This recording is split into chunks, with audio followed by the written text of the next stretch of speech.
We've all had moments that break us down, searching for light when the world spins round.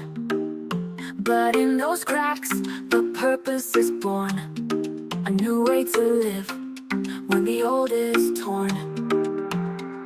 It's more than a story, it's the rise from the fall, a place where your purpose starts to call. With Dr. Stephenson, wisdom takes flight, turning your pain into hope, into light. Collide with purpose, embrace the change. Every story's got a fire in its flame. Tune in, listen, find your way to take life's hardest hits and turn the page. In the podcast, the truth is found. Collide with purpose, let love abound.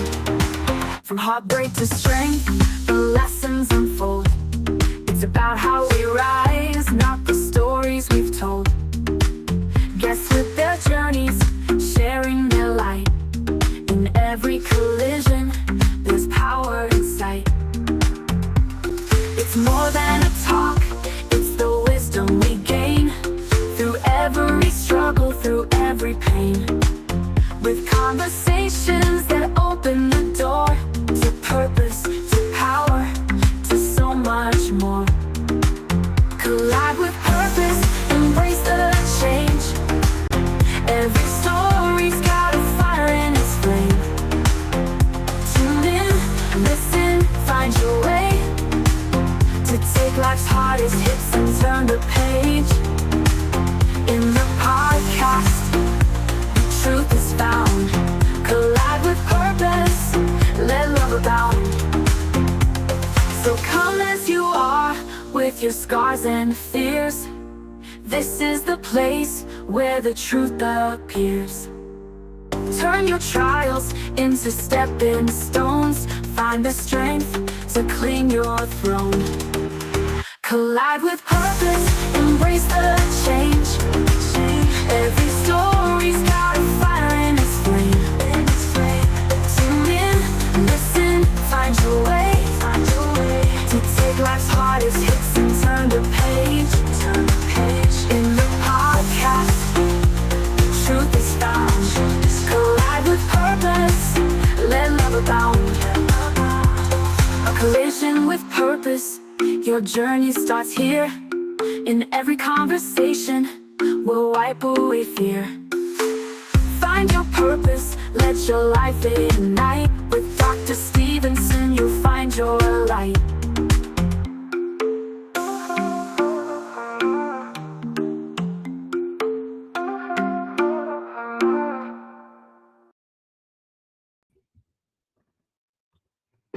Good morning, good afternoon, good evening, and good night wherever you are. Welcome to Life-Changing Conversations to Inspire Actions, where we challenge you to reflect deeply and take bold steps towards transformation. I am your host, Dr. Laxley Stephenson. In each episode, we uncover the powerful life-defining moments. Guests who have changed lives, done amazing things. But I want you to understand this isn't just about their stories. It's about you, the listener. It's about your actions to ignite your purpose and create meaningful change in your life. Today, I am joined by a remarkable guest, Miss Sherril Edmonson-Ramsaroop. Together, we will cut through the noise, tap into your potential, and inspire action. The time for change is now. So let us get started. Just a quick word about my guest today. Mrs. Sherril Edmonson-Ramsaroop. She's a motivator, entrepreneur, leader, educator, and manager. She hails from Linstead, St. Catherine, Jamaica. She is a dynamic leader, educator, and entrepreneur with over 34 years of experience in education and management. Raised as the 10th of 12 children in a God-fearing, impoverished family, she overcame challenges through faith and a dedication to education, becoming a teacher at 19 and excelling in her field. She has held senior leadership roles, transforming institutions and empowering students through her initiatives like international work programs and mentorship. Founder of Glory Rain and owner of the Ultimate Biz Beauty Salon, Sherril is committed to empowering individuals, fostering community growth, and championing faith based outreach. Her story exemplifies resilience, purpose, and the impact of education. Now, let us bring her on. Hey, Sherril, how are you? Hi, good afternoon, or I don't know what time is it, but I'm very good today. I'm doing well. Awesome, awesome, awesome. Well, welcome to the show. Welcome to the I'm show. happy to be here and I'm ready to share. You're ready to share? All right, Yeah. and we're ready to listen to you today. So just tell us a little bit about something about yourself. I did introduce you and I read your bio, but from your perspective, share a little bit about yourself with us, please. I'm always a very enthused person, highly motivated in whatever the circumstances may be. I am, always ready to help. I'm a resilience, which means I can bounce anytime anything that is happening. I'm always there to bounce back because I like growth and development, and so I foster a lot of persons in that regard. Wow. You started as a teacher very early in your life. What motivated you to become a teacher? Sometimes I wonder myself.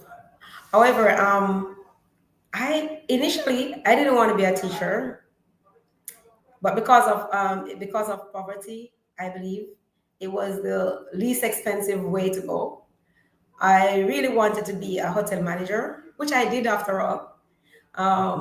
So I wanted to be a hotel manager first of all. But however, when I started teaching, I realized this was what the Lord had for me. So I just stick it out and I'm there from the beginning until the end. However, I still do work in the hotel industry at some point in time. That's what I Mhm. wanted. But I realized that God wanted something else for me. So there I am in teaching. My older sister was also a teacher. And I didn't know much from her because we didn't share in that sense. So I think I'm just, there as God given purpose as a teacher. Hmm. You are from a family of 12 children. You're one of 12. How was it 12. like growing up in such a large, family? 12 children at one point. First thing I can remember, at one point, I think six of us were on the same bed, Mm. six of us from the 12. And we were like in like a two-bedroom house.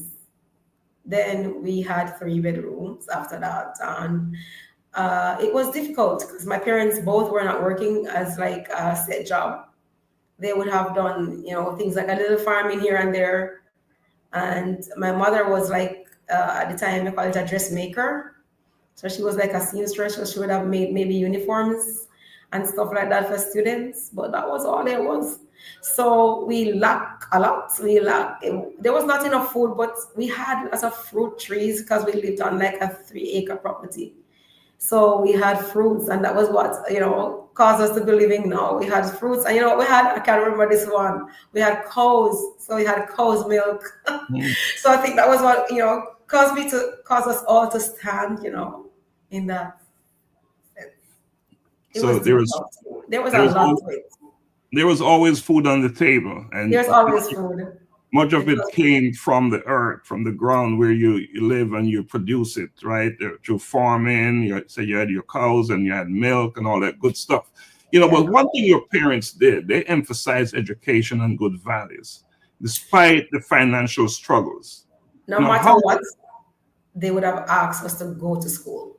It doesn't matter what. So many occasions I went to school without any food at all for the whole day. So and many times I had nothing to eat for the whole for lunch or breakfast. I didn't have breakfast. I remember in high school, I used to walk like 10 miles in the mornings before I get the first transportation. I would have walked 7 to 10 miles many, many days for maybe 90% of my time. I would have walked 10 miles to get the first transportation. And I had to reach school before 8. So I left home by 4:30 in the mornings. And it wasn't, even if it was raining real hard, we had to go. They said go to school. Wow. And many times I wouldn't have fare, bus fare, taxi to pay. But in those days, people would say, "Come, come, you can sit here, you can go," you know. So I really appreciate those persons who allowed me to, like, be in their transportation without paying anything. But they always say, "Go." I remember I cried one day because I was so hungry. So I went to the gate of the school to ask one of the man that was selling ice. They were selling ice at that time. What is it called? Sky juice. I think they were selling ice with syrup. So I went to the gate and I begged and I asked for some. He said, "I can give you a bag, but I can give you some in your hand." So I stretched my hand out and I got a little ice with a little syrup on top of it. That was my lunch. Wow. And that happens so many times. So many times. Mm. Finding food, so food to eat was not always the easiest thing to do, I think. No. However, Mhm. I realized long afterwards, like, no, I could have taken like maybe cane or some fruits, but I didn't understand. It was lack of knowledge then that I could have packed maybe some kind of fruits because we always have maybe some kind of fruits at home. Rose apple, star apple, cane, sugar cane, Right. but we didn't know. At the time, you didn't know. Tell us a little bit about Linstead. Linstead, where you're from. Tell All us a right, there's little. a famous song, Karami Ake, to Linstead Market. That's a famous one of the folk song of Jamaica. But Linstead is like, I would say, a medium-sized community. It's in the rural area. In that area, you have a lot of farmers and little development in terms of commercial, but it's a very quiet place and nice to live. And the famous market makes the city the city. The famous market, Linstead Market. That song, Carry Me Akigwa Linstead Market. The thing about that song, not a quite what sell, right? They That quarter would sell. That market wasn't selling anything. were selling nothing. So that's interesting. What an amazing song, though. That's part of our history, right? Not just Linstead and where you're from, but Jamaica, right? History. Becoming a trained teacher at 19 and excelling in your field is quite an achievement, especially from where you're coming from. What is the motivation for you to achieve at such a young age? At the age of 14, 13, I remember at the age of 13, I decided to run away from home. So I Mm, said, I can't take it anymore. So I made up my mind I'm going to leave my home now. And because I just can't take this anymore. It was too much. I had to walk every morning. I had to do it was just a lot on me. So I made up my mind I'm going to go. So I went to school, and when I went, it was like after lunchtime. I was deciding to go and live somewhere. I don't know where I was going to live. I decided I'm going to stay in the market, and so I left. And after lunch, I remember quite well. I was 13 years old. Um, I said not going to go home. I decided I'm not going back. I heard in my ears. It was the first time I ever believed that a word can come from God, or it was like that. Because I always laugh at people when they say, I heard God. I was like, they're lying. But I heard the voice says, when you run away, what are you going to do? You're going to be worse off. It was loud. Like I could hear a sentence. When you run away, what are you going to do? I was like, who talking to me? I didn't tell anybody this. I was like looking behind me. I didn't tell anybody. I didn't tell my sisters. I didn't tell anybody. And I heard a clear. That was when I recognized there's really like a God, a God, a true God, a real God that was talking. And I didn't want to go. I stayed. Then that very day, I said to myself, listen to this one. This one is really funny. I said, I must be a professional. And I said, I must get married. And I said, I must have a house and I must have a car. That's what I said. And I was like, must get married. I didn't know anything about marriage. I was 13 years old. mm. So that was what I heard I wasn't talking out loud as I was in class. So I was like saying it loud inside of me. I know I said, I must be a professional. I must get married. And I must have a house and I must have a car. And that was what motivated me to push, to go to higher levels of studies easily. It wasn't easy, but it was easy in my mind. So from that early age, you were setting goals without even noticing and realizing that's what you were doing. Setting big goals, marriage, owning a car, just all those things, progressive things that people do, right? People who are doing well in life. And you're Right. setting those goals. And of course, you did realize all of those goals. They all. All of them. And guess what? I realized this goal without owing a cent. This is Mm, really, this is really magnificent. This mm, is mm. really great. Without having any like debts. This is great. It's like it's unbelievable, but it's believable because I know who God is. And you attribute that to that voice you heard, right? That I voice that believe so. whispered to you, a shout, loud whisper, right? God Came to you whisper. loud. Wow, at such an early age. What you did some amazing work teaching 6 to 8 students for preparing them for regional examinations in just one year. How did that whole experience shaped your philosophy, your teaching philosophy? Wow. You know, working my first job as a teacher, I didn't do an interview. Two person. I mean, there are many schools. I think it was like a job fair, and they came and the teacher, the lecturers at college says, take her, she will do well, take her, So I didn't do an interview. So the principal from the high school just took me in. And there I was, I'm always highly motivated no matter what I'm going through. Nobody would know at college that I didn't have a dollar to buy like even sweets. Nobody would know. I had nothing. So when I went to high school now, I took that same motivation with me.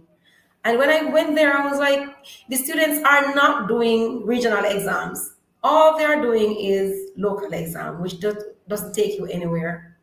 I couldn't believe, you know. So when I got this, I was teaching the higher levels, which is grades 10 and 11. So I had a grade 11 class, which was final year of high school. I had two classes. Um, I decided, no, I don't think it's fair for these students not to be taking regional exams. They're not going to go anywhere afterwards, as according to how it sets up in Jamaica. So I sat and I said, I can do it. I can do it. Because I always know I can do what I can do. It doesn't matter what inside of me is always saying, you can do it. And just the same, I pass it on to everybody that I meet that they can do it. So it was kind of easy for me to do that. So I went to the students and I said, do you want to take the CXC exam, which is regional exam? And they were like, we're not going to manage. I said, yes, you can. And they're saying, but it's only 1 year and it's 2 years. I said, yes, you can. And I said, if you agree to do it, then I will be there to work with you. And I went to my principal and he said, if you can do it, go ahead.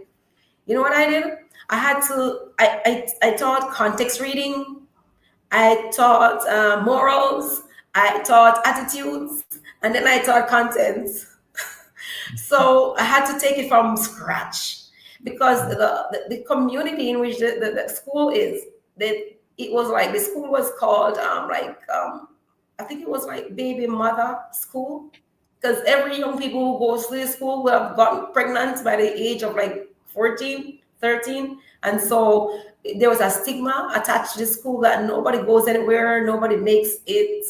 And I really hated that. It really bothered me. And I was 19 years old. It bothered me a lot. And I said, no, I'm going to do something. I am going to cause a change. I have to make a change.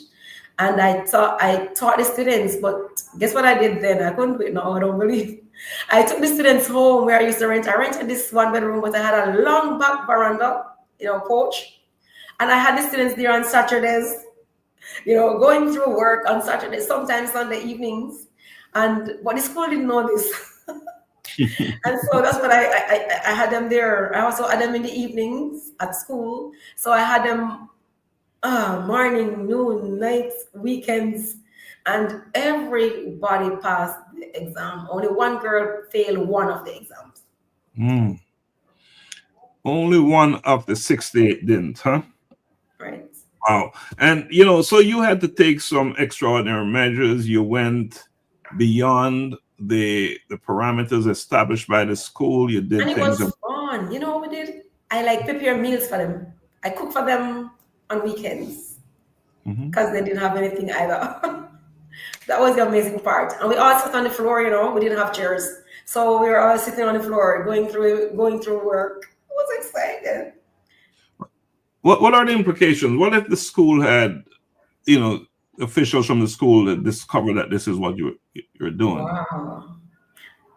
While I was teaching the class, when I sent the students for the exam, even the vice principals, there were two vice principals, and everybody else, they would come to my door and said, "What is she doing? She's going to embarrass the school. Why is she here doing this? This is going to be, you're going to embarrass because everybody's going to fail, so we're going to all embarrass. Why is the principal allowing her to do this?" I didn't pay them any mind.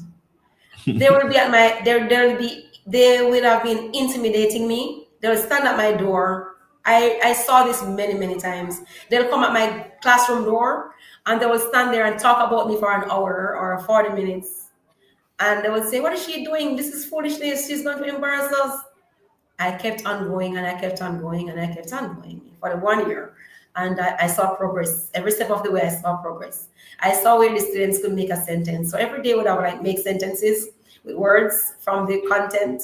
And and we would have made like DJ, Jamaican used to do it reggae. So they would have to like create a reggae song from whatever content is. And they would have to create like a poem for whatever content is. They'll create a folk song from the content, so we use different things. It was fun. So after a while, they had to put me to the back of the school because my class is always making noise and having fun. So they put my class at the end of the corridor. So we had they were always having fun in my class. Some students don't normally goes to class, but my class would have been always packed. And everybody wanted to be in my class. All the students wanted to be in your class because the fun class. You were also learning, so not just fun, but learning in a fun way. So you founded the talent club at your school, and which was quite challenging for you because, of course, there were other people, your colleagues did not see things the way you see it. Yet there was some inspiration for the students to find their identity and purpose, despite the skepticism from colleagues. How was that whole process? And is this something that you still do with the talent club? Yes, I do. I do. It is attitude, hospitality, attitude, talent. Okay. So what I do, I teach the hospitality, attitude, talent. The talent club in high school was for me to just find their talent and their purpose, and it came out very well because we entered competitions, lots of competitions, and they won. So it was excitement in high school as well because they would have a lot of trophies, and they would have won competitions, singing competition, dancing competition.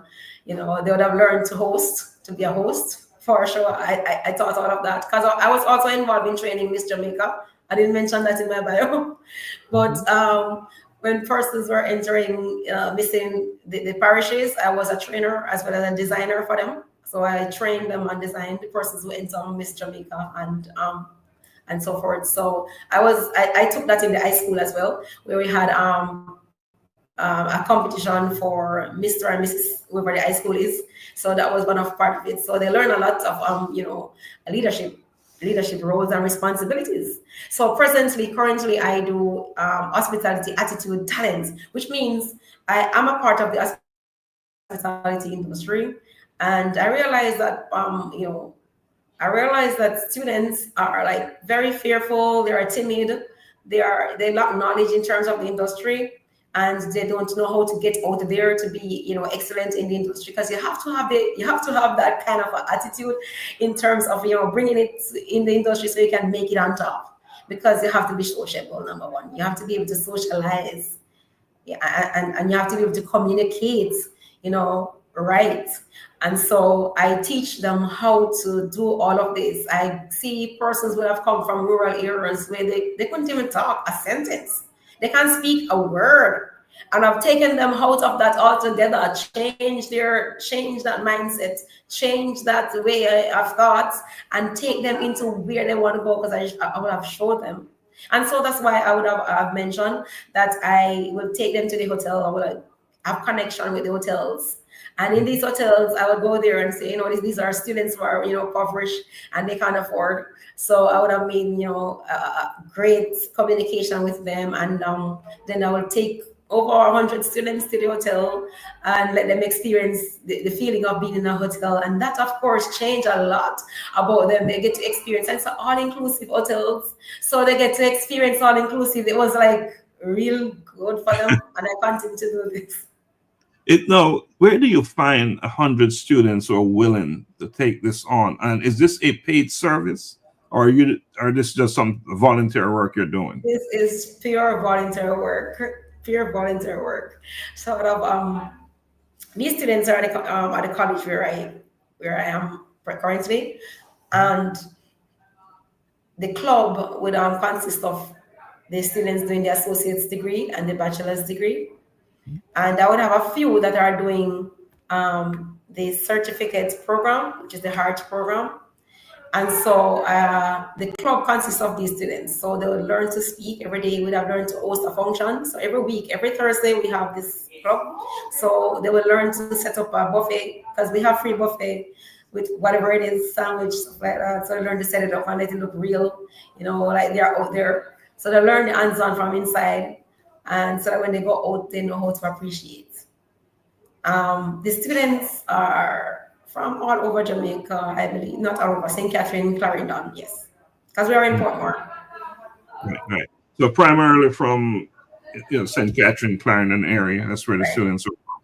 And there are students that you're currently teaching, or they're attending the institution where you're teaching as well. Yes. So okay, and there are no fees for this. Now, how can a student from outside of your institution, where you're signed, get involved with something like this program? How can they get involved? Hospitality Attitude Club. How can they get involved? Or is it open? I thought about expanding, but I think that was where I think I lack a little bit in pushing forward to expand from just in the college to having others from outside. I wanted to do with Glory Rain in that area, but I've not yet gone to that as yet, to bring them through Glory Rain. But that's one part of Glory Rain that would take these students into those areas, to access going to a hotel or traveling, in that regard, so they can lift the morale. The morale of of many young people are very low because they see themselves as little, or not knowing a lot, or not have access to. So the mindset has to be changed, and that's so they can understand that there's a purpose deep within inside of them.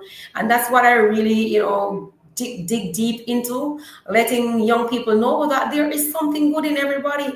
And that's why a lot of lecturers would have said, oh, you get along so well with these students. It's like they're always around you, they're always around me, like a lot. My office sometimes has 15 students standing talking for 10 minutes, and they don't want to leave. I'm like, you have to leave now, so that another set can come inside, So I don't even know how I get to do my work, because I'm always doing students. I'm always having these students in my office and these are like students in their bachelor's degree program, but I just don't teach. That's the smallest part of my job. The greatest part for me is empowering and motivating, because they can learn. But when they learn, what do they do with it? That's my passion. What do they do when they learn something? Because just having an A's and a B in whatever you're doing cannot get you out there, especially in today's society. It will not take you out there. You have to understand the background to this, the root of what you're getting yourself into, so that you can be impactful and you can make meaningful contribution to whatever you're getting yourself into. And then when they found themselves in this purpose and in this space, they're so excited about themselves. Their whole attitudes change, their demeanor change, their dress change, the way they walk change, the way they talk change. And that's the excitement with these students. When I see the change, I'm so happy. Yeah. That's awesome. What's the selection process like to be selected to attend your school? Okay. We offer associate degrees and bachelor's of science degrees. So the selection process is that they should have CXCs, and it should be at least 5 to enter into any of these degrees. But however, we start with 4.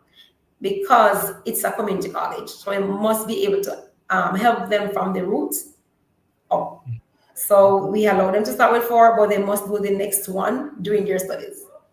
There are many students who apply to come, especially in the business area and the hospitality areas. But engineering areas and nursing is always like open for students coming. But we have a lot of students applying because there are many high schools in St. Catherine and Clarendon, which the market is from, and in Portmore, as from St. Catherine. They have 2 branches, however. There's a branch in Old Harbour and there's a branch in Portmore. And so, we recruit from January until May. And so, yes, we recruit from January until May. And sometimes we go up to August because many students don't get their exams, they don't get their results until in the month of August. So we still have to do, we still have to accept students in that time. What is your status at the school, your position? Okay. Currently, I'm the vice principal in charge of administration and operations. So my role is to ensure that all things is in order. Every aspect of the college is in order in terms of policies. And yes, so we have to follow the policies of the government. It's a government institution, of course. It's owned by the government. So we have to ensure that we follow all rules and policies that are set out to operate the college. It's right. fun. And just so our audience, listeners who are watching now will watch the replay, what is the name of your school? Okay, the name of my school is Portmore Community College. It's the community college in St. Catherine. And of course, it is the college of choice. And we have most affordable school fees. And of course, the most guaranteed payment plan. And that's what the children of Jamaica have problems with and challenge with. And so we have already put that in a package, nicely set out to ensure that everybody makes it and makes it well. And once a student graduates with a bachelor's degree, what's the likelihood of them being employed in employment? I can tell you, everybody, I can say 90% of the students are employed. For the hospitality department where I'm a part of, many of them migrate. They migrate immediately because they go on what we call work and travel program. And they understand, the basics of working in another country, and it may, but a lot of them are managers in Jamaica as well. I have managers in Florida. There's one girl who she hit the record of being the best housekeeping manager in Florida for the state. And yes, and all the hotels in Jamaica, a lot of them, not all, many of the hotels in Jamaica, they would have asked me for people. I don't have to send them to go and apply. They send to me for them because of the impact that they make when they go there. So many of your students are employed in Jamaica, right, in different hotels and institutions out there, and many are also working in other countries. In other countries. So you're certainly creating opportunities. Let us take a quick break, and when we come back, we're going to talk a little bit about your faith and ministry work. So we'll take a quick break, and we'll come back. I'm a boy kid. I'm a boy kid. I'm a boy kid, I'm a boy kid. I wake up in the morning and I praise the Lord. I thank Him for His protection, and I walk in His steps, declaring that today's provision is set up for me. I love God and I love my friends. I'm a boy kid. I'm a boy kid. I'm a boy kid. I put on my armor and I read His word, blessing come out of my mouth. Cause I know to whom I belong, I am bold for Christ. Holy Spirit dwelling within me, carrying His presence wherever He sends me. I'm a bold kid, I'm a bold kid. I'm a bold kid, I'm a bold kid. Look, loving others as he told me to pray for healing, miracles to see, knowing my identity in Christ, he is in me. I am a bold kid, he loves me, standing firm on his word, proclaiming everything I heard, not afraid because he is with me. Be bold.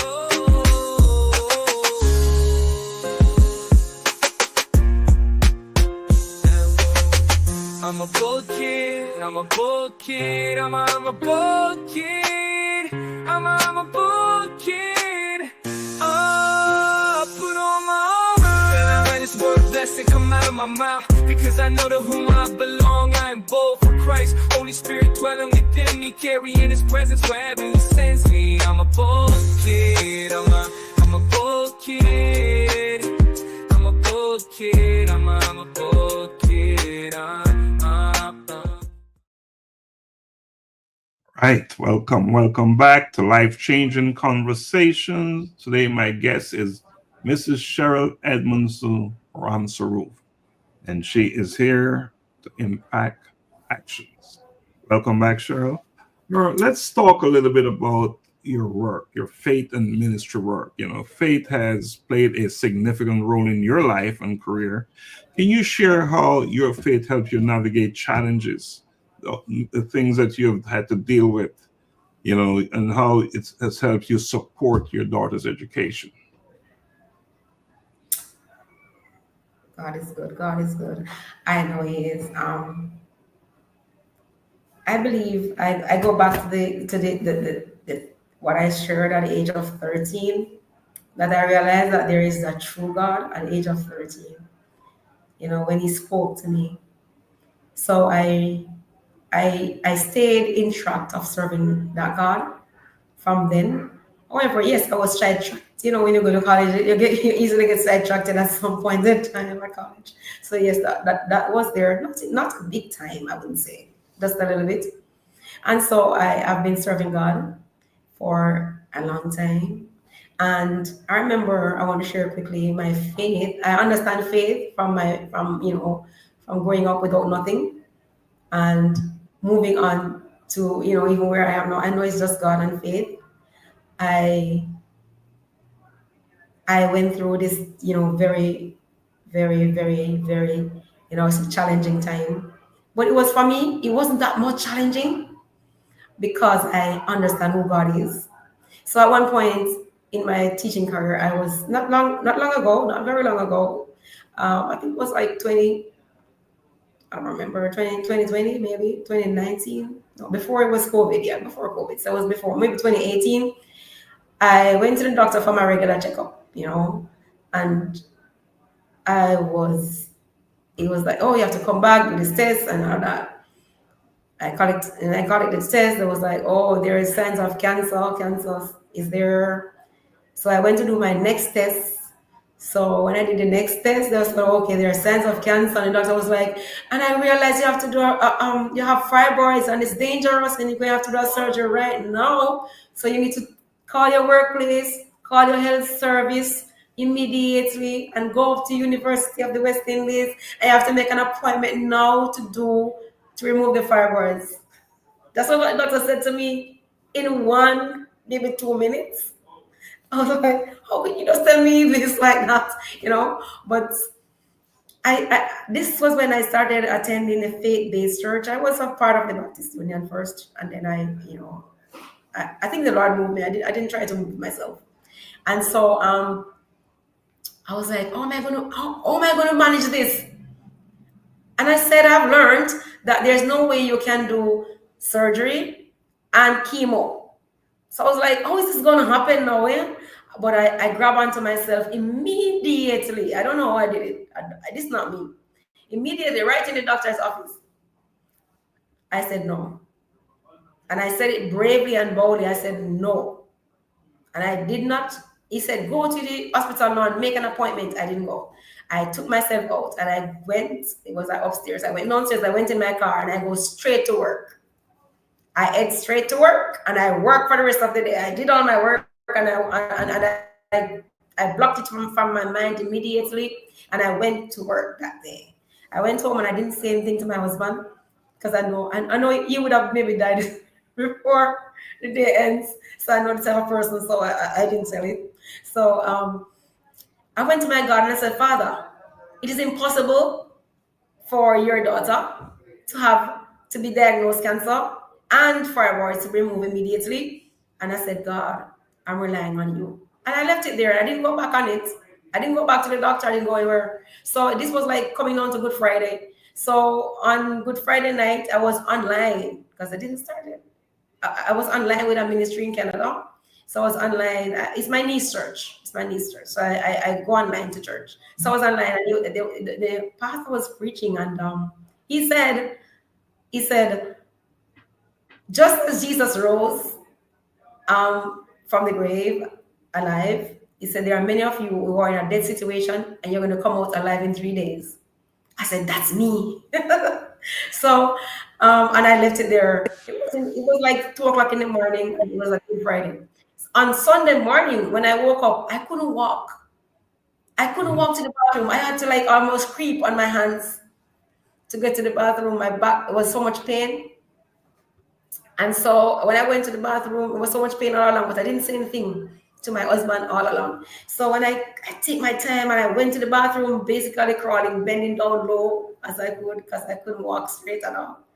And when I went to the bathroom, I came back. This was always after 5 in the morning. And when I came back, I tried to lie straight on my back to ease the pain. And I put my hands straight, and I was like straight, just to get ease of the pain and stuff like that without saying anything. And this was after 5 in the morning. And I said, God, remember that I believe that this is the third day. I said, God, this is the third day. And I said, I know that I'm believing that that's for me. I went off in a little bit of, I don't know what you call that, but I just went out of me. And I saw myself off the bed in a straight line up in the air like that.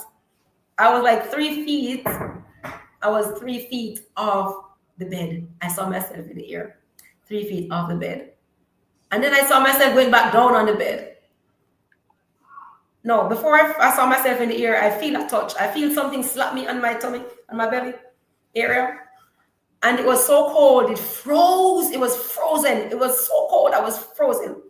And then I saw myself in the air. I saw my body in the air. And then it went back down on the bed. And when I came back down, I realized I was healed. So I got up and I stood up straight, no pain. I curled in a little ball, no pain. I rolled over, no pain. I did everything, no pain. I was like, God, thank you. And then that was when my husband heard me shouting no. That was the first thing he knew. Because, and I said, I thank you, Lord. I was jumping up and down and saying, thank you, Lord, thank you, Lord. And I decided I'm not going to test anything. For over a year, I heard nothing from the doctor, and I did nothing. About a year and some months, the doctor called. Why did they make you do this? Because it was after a year. And I said, God, I thank you. I just want to give you the glory. And that was it. I have not done any surgery at all. I have not done any surgery. I was totally healed. Fibroids healed, cancer healed, totally healed immediately, just like that. So I was like, God, is it because I was always doing good? I said, God, why am I privileged to this? Why am I so privileged? There are many people who have prayed and asked you, and I know that they didn't experience this. There are many who have asked and they didn't come. But why me? And I'm telling you, from then on, before then though, the Lord has been using me, so much to do work on earth. And I love it. I said, God, I'm really available. Use me for your glory. That was one area. Another one, my daughter, she was going to college, and one day it was college, it was exam day. She's in medicine. It takes a lot of money, And so I couldn't pay the school fee. It was exam day. It was 1 o'clock, the exam starts, and it was 12:30. And they said that she cannot go in the exam. I said, stand at the door. She's in Kingston. I am in Old Harbor. I said, stand at the door, don't move. And she was like, Mom, you have to go because it's embarrassing. I said, Swan, don't move. Stay right where you are. Don't move. I was calling the bank, calling all over the place. I wasn't getting through, I made one call and I heard it was like 20 minutes to the hour. The bank called me to say, I'm giving you $800,000. And so they sent it immediately to the college. And so she went in the exam. I Mm. stood praying all along. I didn't get excited. I didn't get, I didn't try to get excited and worried and how it's going to happen. I knew it was going to happen. And so she took it. Mm. So through your faith, you have had some amazing experiences, successes in your life. You know, back to that situation with your doctor wanting you to go in and have all these tests done. Have you ever gone back to To the have test? anything? Yeah, to No, anything since. no. Mm. I'm talking the level of confidence, the level of faith, and you know how you feel. You're doing great. Yes, yes. That's like probably 2018. Yeah, I think it was my 2018 or 2017, somewhere there. Mhm. Wow, that's just powerful, powerful testimony. It's a powerful story, and I thank you for sharing that. Thank you for sharing that. And your daughter, I'm sure that was an inspiration for you to see her through medical school as well. She's also, and she stood there also. She at one point she wanted to break, but I keep on telling her, all things are possible. The Mhm. world belongs to the Lord. The earth is the Lord. I said, all things are possible. The earth is the Lord's. Don't worry, you're gonna get through. You don't And, have to worry about it. and now she's using her medical practice to give back and do work out there. And she is like that. She volunteers a lot, a lot. She volunteers a lot. Even COVID, she volunteers to work night and day, volunteering. I didn't tell her. She did it all by herself. She Mhm. volunteers a lot. And one of the things that you've used your gifts, right? There's a saying you got to use your gifts to get more gifts, right? What you have done also is you lead a team of over 30 ministers. Yes. Tell us about the work that you're doing there. All right. So when ministers are ordained, I train the ministers in leadership. Um, you know, and they are assigned to 7 different branches. And I lead in terms of ensuring that they keep focus. I lead in terms of knowing their roles and responsibilities, what's required of them, and also to line themselves with the Word of God each day to ensure that they stand at the right place at all times, so they serve in the kingdom of God and the ministry well. So we have different trainings, meetings. We go into communities a lot. So where the church is located, even though it was a volatile community, but now, oh, that's great change in that community since the church has been there for like 8 years now. There's so much change, so that persons are now developing housing developments. The business areas have been restored greatly, and so those business persons have been helping the church a lot without asking, Mm. because they're feeling real good. It was almost down to nothing, but the church has made an impact. I know it's not about the church; it's about God.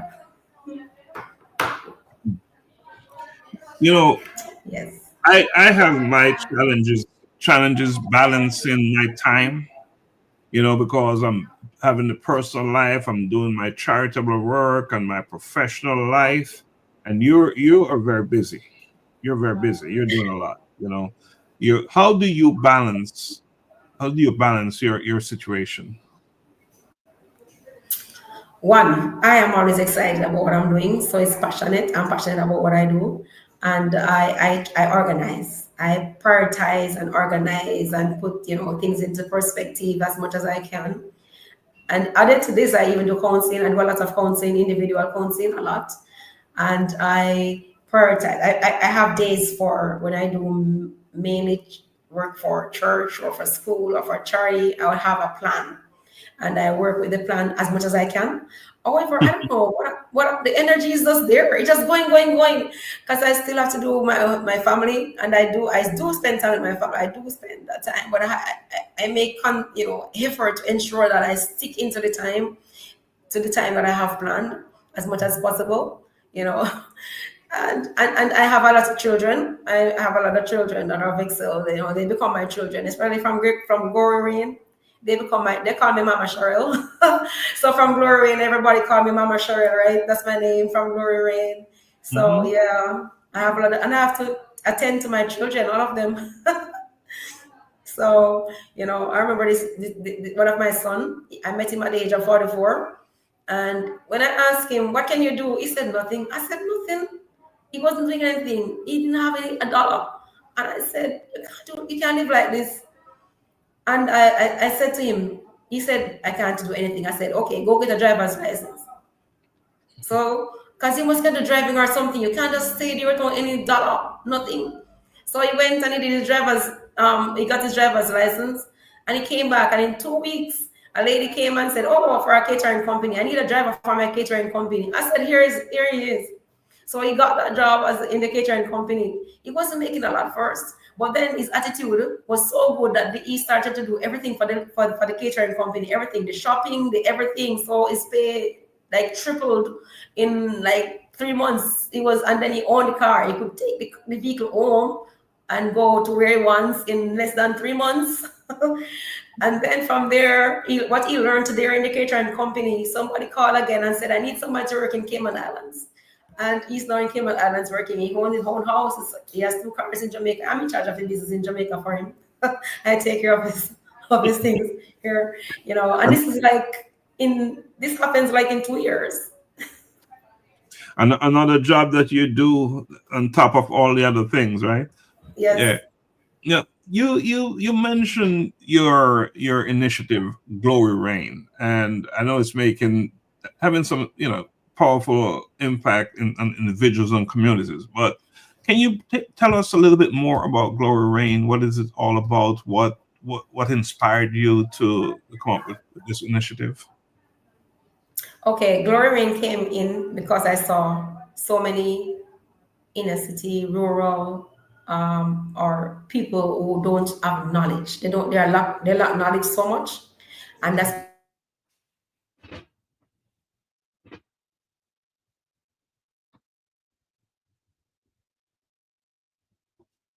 they lack information. So Glory Rain is really to inspire, motivate, empower. Empower is the biggest word in all three. So I take them from little stage, tiny stage, or nowhere at all to ensure that they reach their purpose and can contribute to themselves and to others in their communities.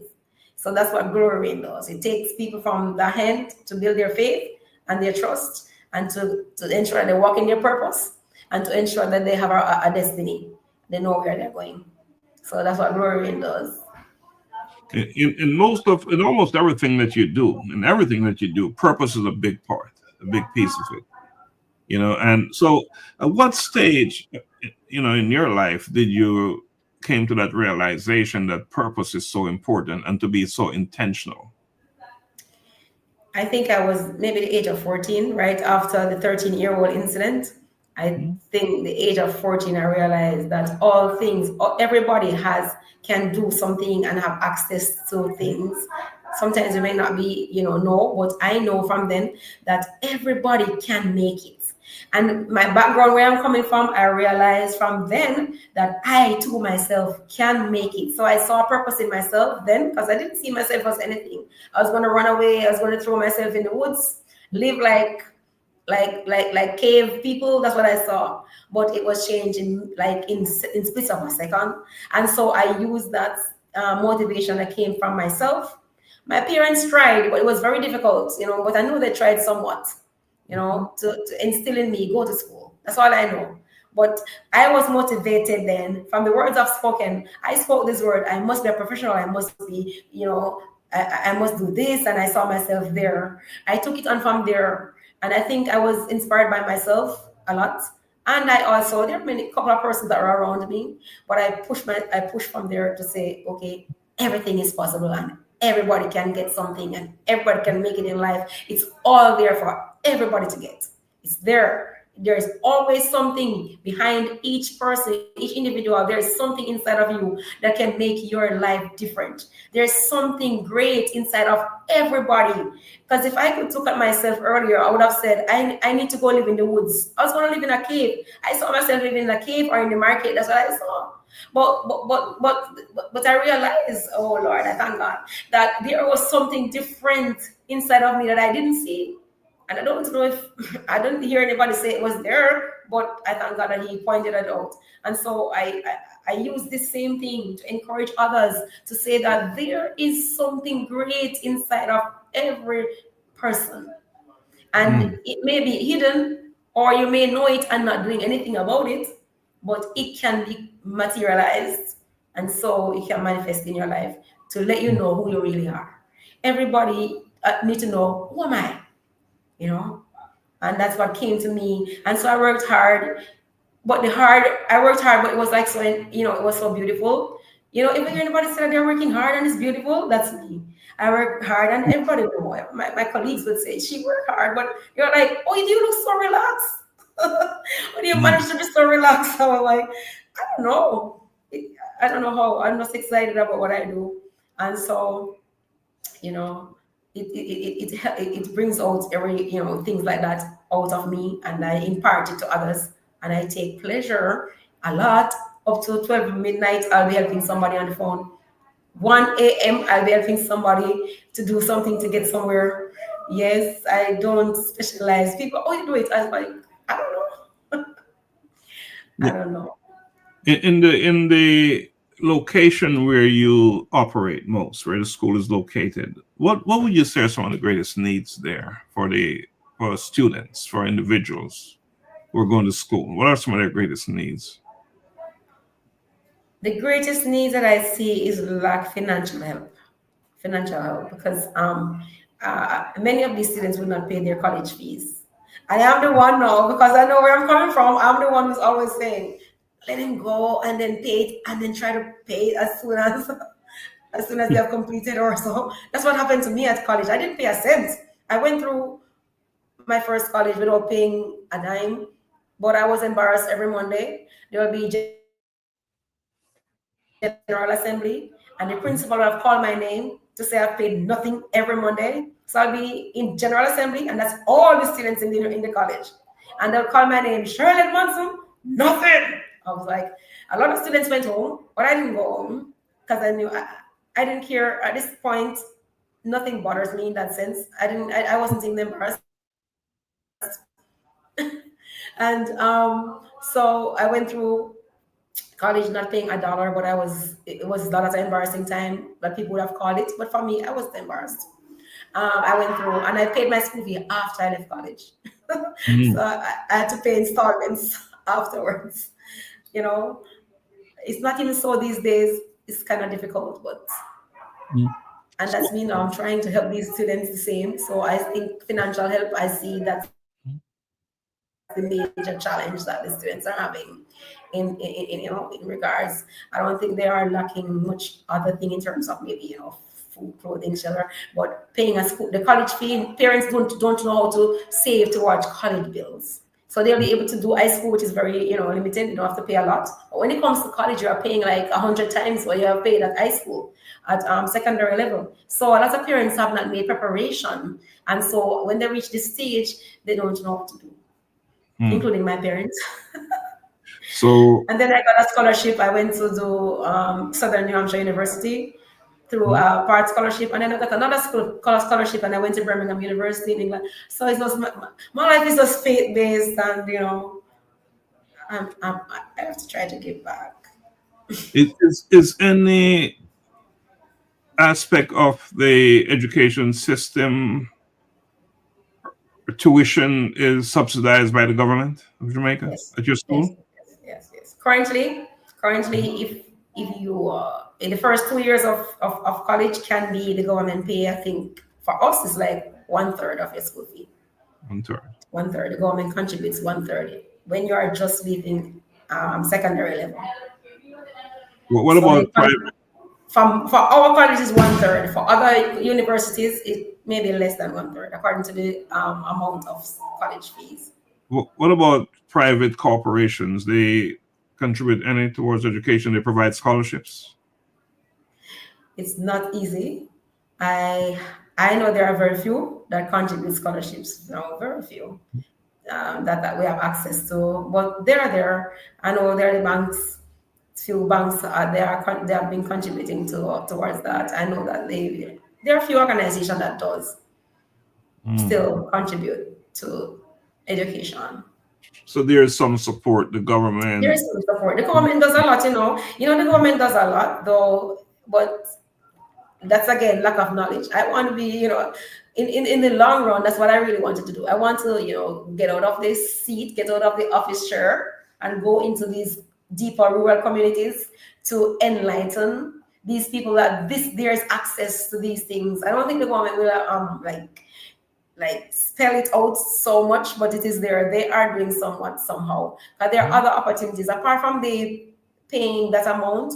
Persons who are of what they call it, PATH program, they also have access to college tuition from the government. Mama Sherril, we're going to take a quick break, and when we come back, we're going to talk about your long-term vision and legacy. All right. So again, you're watching Life-Changing Conversation to Inspire Action, and my guest is Mama Sherril, as she says she's called. So let's take a quick break, and we'll come back.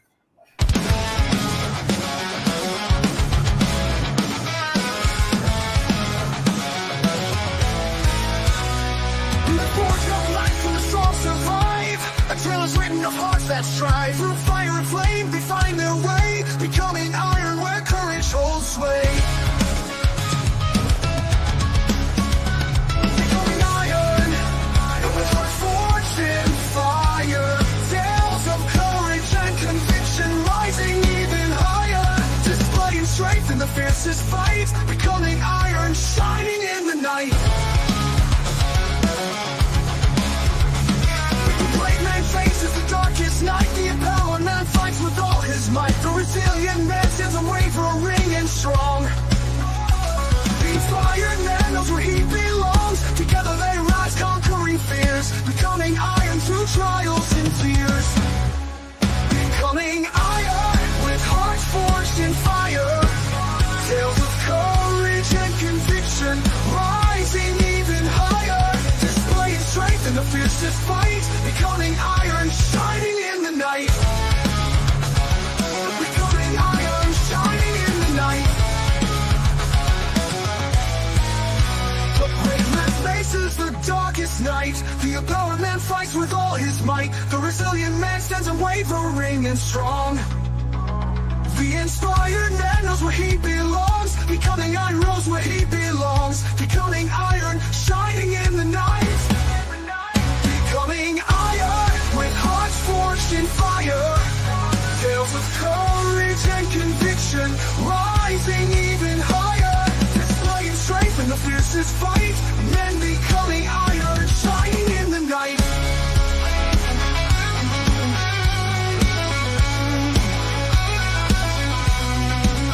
The brave man faces the darkest night. The empowered man fights with all his might. The resilient man stands unwavering and strong, shining in the night. And the tales of old and the battles new, convictions light sees them through, from abysses deep to the morning light.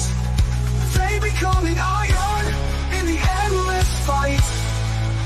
Becoming iron with hearts forged in fire. Tales of courage and conviction, rising even higher, displaying strength in the fiercest fight. Men becoming iron, shining in the night. In the tales of old and the battles new, convictions like season through, from abysses deep to the morning light. They become iron in the endless fight. They become iron in the endless fight. In the tales of old and the battles new, convictions like season through. Welcome back to Life-Changing Conversation to Inspire Action. And my guest is Mama Sherril, Mrs. Sherril Edmonson-Ramsaroop. And today she's inspiring actions. Now, Ms. Sherril, one of the questions I like to ask, and I have a request, right? I want you to get into the camera as close as you can. And I know that throughout life you've achieved a lot, coming from, as you state, impoverished situations, right? quite challenging, but you've done it. You've done your work. You've focused on your life and you've helped others. But I know you didn't do this by yourself. Somewhere along the line, others helped you. So I want you to just pinpoint, pick out one person, and I want you to talk to them. I want you to say thank you to them. And you can call their name if you want. Just one person. I wanted to show you to show some gratitude. All right. I'm not sure where this lady is right now, but when I was going to high school, I lived with this lady, Brenda. I was having it so hard at this time. Was exam time around for exams, and she had one room. She was in the administration office, and she had only one room. And she took me in, and I slept on the floor. At one point, I felt as if I didn't want to be in her space, so I slept in the bathroom. And I want to say I'm so grateful. I'm so grateful, Brenda. Whatever you are, if you're hoping to see this, I think that's one of the greatest achievement, one of the greatest thing that ever happened. I am always happy for my parents because they're always there. You don't hear any cursing or anything around you. They're always so humble, and just so I appreciate them. My sister Doreen, oh my God, she has been my mother after my mother could not manage anymore because I'm one of the younger ones. So my sister Doreen was always there. She would have used all whatever she earns just to ensure that we eat something. Oh, my sister Doreen. And all my sisters and brothers, they're always there for me. Always there. We live really close. I love that. We live close together. So outside of your family, Brenda is that person. Yeah, yes, I think so. Is that person. And I know, of course, you had to name your parents and your siblings, your sister, and it's awesome. But it's a community, right? It's a village. And you all supported each other, and lessons learned from your childhood growing up, and now you're using those lessons to make a difference as well. So I congratulate you and I encourage you to continue to do that.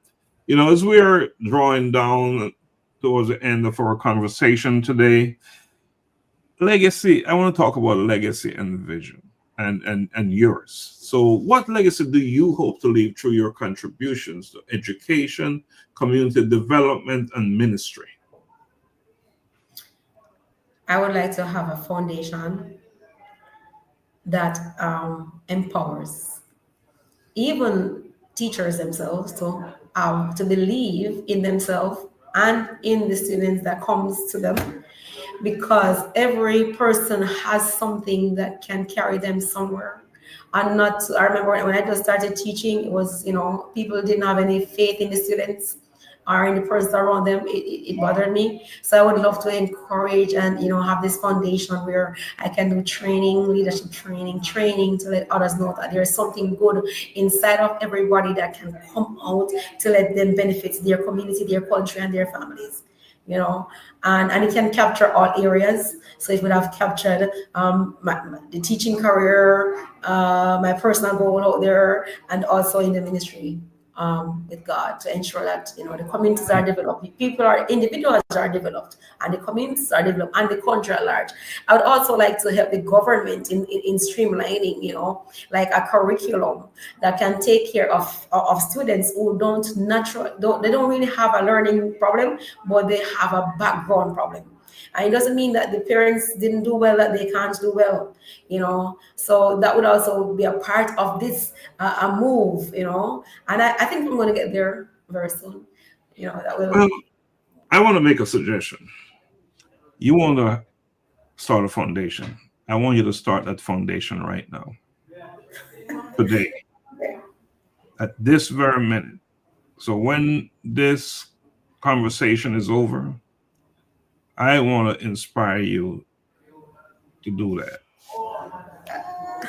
This needs to be the day that you're not just talking about it, not what you want to do, but it's the big. So can I hold you accountable to that? Yes, I will. I'm grateful for the motivation as well. And you have the name for the foundation yet? Do you want to give me a name? No? Glory will be a part of the name. Okay. All right. It will be a part of the name. I don't think it will be the name though. So the name is not yet fully formed, but I'm sure that Glory Rain will be a part of the name. So your foundation is activated. Just get caught up with the paperwork and do what you need to do to make it happen. Right? Okay. So, we're drawing close to wrapping up our conversation. Let's take a moment to some reflection. If you could go back and give one piece of advice to your younger self, what would it be and why?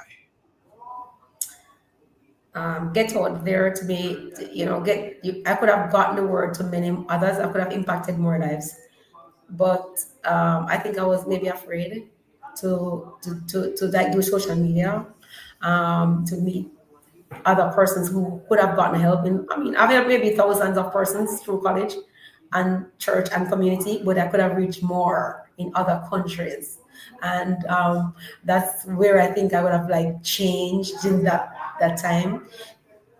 But I think I did a lot better than what I would have done not done. So that's my main thing. I think I regret not doing that. And one of the good thing about reflecting, right, and being introspective is that whatever you're seeing that you didn't do, you can do today, Yes. right? And again, I'm going to challenge you to do that. All the advice that you're giving yourself or would have done things differently, now is a great opportunity to take that advice and do it now. Because now you're probably more prepared to execute and to deliver on those advice. So challenge you to do that. What is the most significant lesson life has taught you throughout your journey so far? And how do you share that lesson with others? Poverty is not a crime. Poverty is not a shame. Poverty is to make you strong. And I've learned that it make you strong, and it make you like, if you take it the right way, you realize how much it is that you have that you think you don't have. So that's a lesson that I've learned. And I want to encourage everybody who maybe think that, finance is their greatest challenge, that you may realize that finance is not really a challenge if you try to like look to see exactly what you want to do and how you want to make it. Then the help maybe will come, and it comes from within, inside of you first, so that somebody else on the outside can see. And I think that's what happened where I've received 2 scholarships for studies. So I'm encouraging you, don't sit and lock things inside. Get out there, speak to anybody that comes around you, say something to them. Don't lock in your own little space saying, I can't. Always say, I can. Can I stop there? I can, and I will. Let me add that to it. So, Sherril, you've said quite a lot, and very inspiring, impactful information you've shared with us today. Is there anything else you'd like to add before we go? And final thoughts? There's so much. I want to also encourage persons who feel like they are less than others. I always tell myself from that age, when you see your boss or whoever, we must have respect for those who are put above us. But you always put yourself in that space as the manager. Always put yourself in that space as the leader. Always tell yourself that I am the manager, I'm the leader, and then all the fringes that come with it, you're going to generate them, and then that's how others can see that you have value. You are significant. You're significant. Wow, that's awesome. And that's a wrap for today's episode on life-changing conversations to inspire actions. I want to take a moment to extend my deepest gratitude to you, Sherril. You're an incredible person. You're just doing amazing work. And I want to say thank you for sharing your time, insights, and stories with us today, your true stories. Your presence truly is making a major difference in the lives of so many people. And you have done that today on this platform as well. So great conversation. You've truly met the objective. You've inspired actions in a big, big time way. And of course, I need to give a big shout out to our audience who's watching it live and who will watch the replay. You know, it's a big deal. We appreciate your support. It's because of you that this show can continue and so forth. So I want to let's make today's discussion be a spark, a reminder, or even a call to action in your own journey. And I'm talking to everyone, right? And I want to say that until next time, stay inspired, stay connected, and keep those good vibes flowing. Thank you for being part of this experience, and we'll catch you on the next show.